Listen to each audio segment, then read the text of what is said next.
যশোরের শার্শা উপজেলায় সালিশের নামে এক বৃদ্ধকে মানসিকভাবে বিপর্যস্ত করে এবং ভয়ভীতি দেখিয়ে ৩ লক্ষ টাকা জোরপূর্বক আদায় করার অভিযোগ উঠেছে স্থানীয় গোগা ইউনিয়ন বিএনপির সভাপতির বিরুদ্ধে। ভুক্তভোগী বৃদ্ধ নিজের সর্বস্ব জমিজমা বিক্রি করে এই টাকা পরিশোধ করতে বাধ্য হয়েছেন বলে জানিয়েছেন। আমি তো শাড়ি তো বাড়ি নেই, এবার বলছে বিজাম্মা আমার পরে টাকা দিতে হবে। তা আমি যে আমার কাছে টাকা নেই বুঝতেই দেখো। এবারটা পাশের এক মহিলা এসে বলছে তো ঘরে কিনারে তো ঘরে কিনারে বুঝলে কেন জাম করে উঠেছে, উঠলে এখন সবাই বলছে অবৈধ কাজ করেছে। এখন আমি যখন আমি ঘর থেকে বেরোইছি তখন চারিদিকে সব হরিয়ার অবৈধ কাজ করে।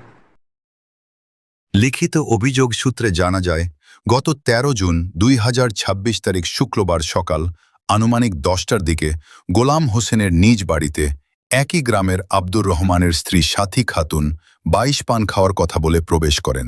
অভিযোগকারীর দাবি এটি একটি পূর্ব পরিকল্পিত ফাঁদ ছিল। সাথী খাতুন ঘরেস্টুন ঘরে প্রবেশের কিছুক্ষণের মধ্যেই আরও কয়েকজন ব্যক্তি হুট করে ঘরে ঢুকে বৃদ্ধ গোলাম হোসেনকে আটকে ফেলে। এরপর তারা জানায়, ওই দিন সন্ধ্যায় স্থানীয় গোগা ইউনিয়ন বিএনপির সভাপতি মোহাম্মদ আলী এবং তার সহযোগী আশরাফ আলী ও আবুল কাশেমের নিকট সালিশে উপস্থিত হতে হবে। এবার রাত্রি সাড়ে দিকে মোহাম্মদ আলী আমার ৩ লাখ টাকা তৈরি। মোহাম্মদ আলী চাইতে ভাই আনসার আশরাফ আলী, কাদের মোল্লা, তারপর মুক্তার, কাশেম। আবেদনে ৭৫ বছর বয়সী বৃদ্ধ গোলাম হোসেন উল্লেখ করেন, ঘটনাটি ঘটার সময় আমি এতটাই মানসিকভাবে বিপর্যস্ত ছিলাম যে নিজের পক্ষে কিছুই বুঝে ওঠার সুযোগ পাইনি। লোকলজ্জা ও সামাজিক অপমানের ভয়ে আমি আমার সর্বস্ব জমিজমা বিক্রি করে উক্ত ৩ লক্ষ টাকা পরিশোধ করতে বাধ্য হয়েছি। আমি মনে করি আমার সঙ্গে অন্যায়, অবিচার ও পরিকল্পিতভাবে অর্থ আদায় করা হয়েছে।